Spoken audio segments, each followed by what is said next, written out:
You're live with BBC News. Now, 10 years ago, the United Nations set an ambitious goal to end child labour in all its forms by 2025. But as that deadline passes, more than 1 in 5 children in the world's poorest countries remain engaged in child labour, according to UNICEF data. The UN's target was passed at the urging of Indian children's rights campaigner Kailash Satyarthi, who won the Nobel Peace Prize in 2014 for his fight against child slavery and labour. The movement that Mr. Satyarthi founded has helped rescue more than 85,000 children in India from exploitation, and he's been at the forefront of the push to tackle the issue globally. We can speak to Kailash now for more. Kailash, thank you for joining me to talk about this. We're now in 2025. How would you describe the current state of child labour around the world? With less than 1/5 of the SDG targets are on track, I would say that we are failing our children. If we are failing our children, we are failing all the SDGs and we are failing the future of humankind. Unfortunately, it is happening and there is no justification of it. 160 million children in child labor, slavery, trafficking means 160 million empty seats in the classrooms. We can never attain education for all goals. And that is the situation. When we use this figure like 470 or more million, 474 million children are living in the war zones or conflict areas. 47 million children have been displaced due to war and insurgencies and violence in last few years. If this is the situation, we cannot assure the future of our children. And who are these children? They are not numbers. They are breathing human beings. The children who are producing wealth at the cost of childhood, education, freedom for all of us, they are our children. Children who are trapped and living in Gaza, children who are being killed. Thousands of children have been killed in Gaza. Whose children are they? They are our children in Sudan, in Ethiopia, in Eritrea, everywhere in the world. If children are in danger, if one single child is in danger and at risk, we are failing the future of humankind. And in this situation... Kailash, a lot of the...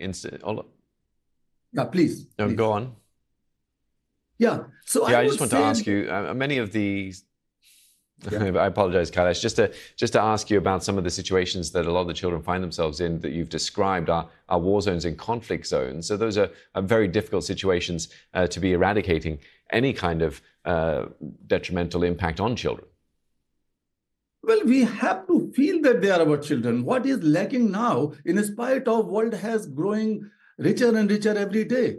In last few years after SDGs, world has become $12 trillion richer, but 10,000 children are pushed into slavery and child labor every day in Africa. And that is because we lack a sense of moral responsibility, moral accountability, and a sense of urgency, a sense of belongingness for our children. As I said, they are all our children. And that requires investment in children. That requires to feel that we have to take them out of these curses and these situations. And that's why I call for the globalization of compassion. Globalization of market and economy and information is not enough. And when I say globalization of compassion means we have to use the transformative power of compassion for justice and equality. And that comes when we feel connected and responsible for these children morally and take action to end this curse. You talk about moral obligation. An awful lot of political will also be needed to change things, won't it? Political will can come only when you feel that these children are our children, these poor people are our people, this planet is our planet. We have the shared future. If that feeling does not come, then we won't have that political will. And the political will also come when the ordinary people should speak out loudly without fear. And they should also raise the voice in their countries, in their localities, that their politicians have to act now. It is that we have to act now to protect our children. We can wait, but the children cannot wait. Childhood cannot wait.